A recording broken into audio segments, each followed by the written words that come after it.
Hello everybody, welcome back to the channel. So in today's video, I do want to speak about Christian Pulisic and Weston McKennie. Welcome back to the American Dynasty YouTube channel. And so what we're going to be doing is basically talk about Pulisic's performance against Dinamo and then also talk about McKennie's performance against PSG. Yes, we are also going to be talking about Gio Reyna and also Serginho Dest in a later video, which will be coming out very soon. But let's first talk about Christian Pulisic because look, I want to basically get the worst topic out of the way before we head towards McKennie's great performance up against PSG. And the reason why I'm saying that is because of this. Chelsea lost against Dinamo Zagreb 0-1, right? It was a very flat performance coming from Chelsea, a very embarrassing performance coming from this team. They have not been the most impressive as of late. They allowed a counterattack from the opposition so easily. They conceded a goal so easy and they spent the rest of the game trying to score a goal. But no, right? They were flat. They had no creativity. There are many talks about this Chelsea side having a coach named Tuchel who lost the plot of this whole thing, which I would say is true, right? The only thing that has been happening after spending so much money through this summer of 2022 on players is them performing even worse. And in this game, it just extends what Chelsea is currently doing. And so the reason why I am saying that is because of this. Christian Pulisic did come in the last 15 minutes of this game. At that point, when Chelsea were losing and him coming out that late, that was basically Tuchel saying, okay, I'm going to use you as a plan B and please try to figure something out. But that plan simply just did not work. Like if you assess the whole thing that Tuchel was trying to do on this game, it only seemed like Pulisic was placed in to pick up the team when that was never going to happen. Like the momentum was always down. The confidence was already down from all of the players and you just felt like Christian Pulisic had the responsibility of taking on that big burden that Chelsea had through this game. And that is why many people have been saying that Christian Pulisic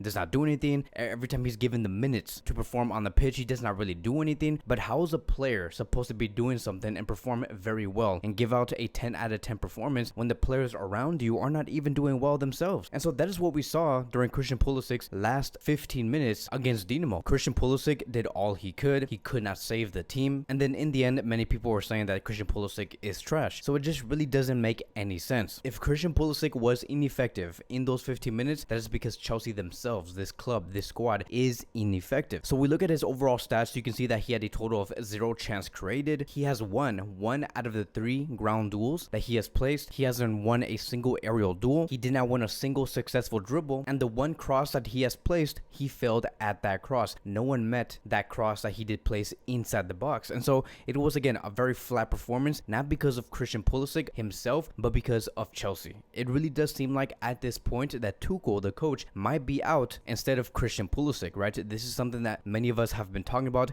and wanted to see in this summer is for Pulisic to go to maybe AC Milan, maybe Leeds, maybe even Liverpool and join Klopp, but that did not happen. Chelsea said, no, we're going to be keeping this player. He's not going to be going nowhere, basically forcing Pulisic to stay at that club, even though he clearly wanted to leave because of his frustration with the amount of minutes that he was getting. And that was it, right? Like it just doesn't make any sense for Christian Pulisic to be forced to stay and then barely use him through these games. You can just see that there is a disconnect between the board of Chelsea and also Tuchel. The board of Chelsea want to keep this player. They value him for some reason since they do want to force him to stay here. And then you have Tuchel, the one that's actually on the field, placing Christian Pulisic only 10% of the time through this season. So now let's move on towards the next phase of this video. And now let's talk about McKennie versus PSG. In this game, PSG has won against Juventus 2-1 with 2 great goals coming from Kylian Mbappe. It's crazy to see how Mbappe has been scoring these goals after many of us did see Erling Haaland also score 2 goals. And so you can just see that we are finally in a brand new era, right? We see Mbappe score 2 goals. Erling Haaland also score 1 to 2 goals. It's very similar to what we did see about 7-8 years ago between Ronaldo and Lionel Messi. We are officially in a brand new era, my friends. And so it should be very exciting. But with these goals that Kylian Mbappe did score, Juventus really needed a response to what PSG were doing. And the only response Juventus actually had, it was surprisingly Weston McKennie. Like, of course, this midfielder was responding because he wants to make a case for the World Cup. You look at what Aronson has been doing, Tyler Adams has been doing, Gio Reyna has been doing, and all of these other midfielders, like for example, Yunus Musa has been doing with Valencia. Of course, Weston McKennie is also going to want to bring himself into the picture and contribute in some way. Like many of these midfielders that we are having right now within the US men's national team have been performing so well in Europe as of late. And I'm so happy to see that because I love the healthy competition. I love the fact that Greg Berhalter has to think about who he's going to be starting in that midfield that only contains 3 men. And so just to set the stage, right, PSG were very even in possession situation with Juventus, they were really trying to battle it out. You can see that the midfield of Juventus were not giving up to what PSG were bringing out, but of course PSG were coming out in the end with the most chances, mainly because they had a unbeatable front three, which was Messi, Kylian Mbappe, and also Neymar. And so we go into halftime, and again, McKennie was the response. McKennie immediately joined the second half on the 46th minute, and 6 minutes later, after he was subbed in, he airs into the box and scores a header. It was such an amazing moment because let me tell you, this player here, the way that he did score, it was spectacular. Yes, it was because he placed Juventus in a 2-1 situation, but the quality of that goal was just so spectacular because of the timing of the header. His presence inside the box, he literally overpowered one of the players of PSG who was named Mendes and just punks him and scores the goal. Like, his height in terms of his jump inside the box is very similar to what Cristiano Ronaldo used to do a few years ago. It is just so amazing. And I remember watching that game immediately after McKennie did score,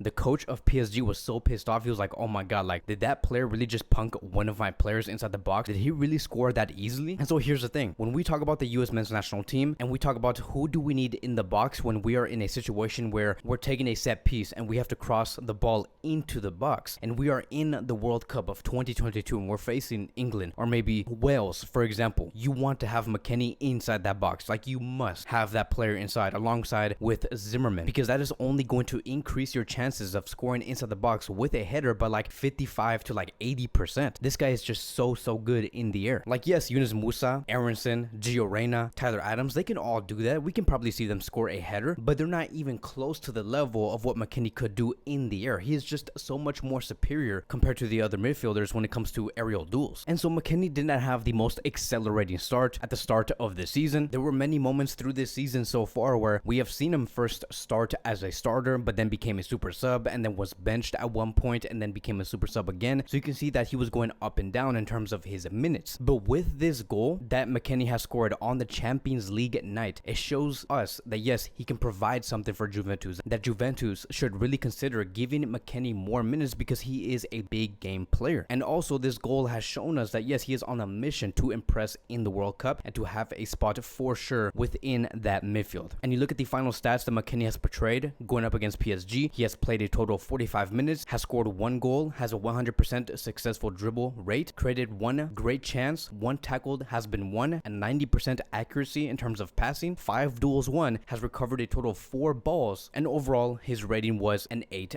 out of 10. And so their next Champions League game is going to be up against Benfica. It should be very interesting. I do expect McKennie to continue to get more minutes through this Champions League run because, like I've said, the more we see McKennie, the more we're starting to understand that yes, this guy can respond in a very critical moments when things are very intense. When you need that goal, McKennie is always going to be there. And I hope that Greg Berhalter is seeing this and can get the best out of this player, because man, let me tell you, is the US men's national team going to reap the benefits off of a on-form McKennie? So that is going to be wrapping up today's American Dynasty video. Again, there is going to be plenty of more videos coming up very soon. Thank you guys so much for watching, and I will see you guys in the next video.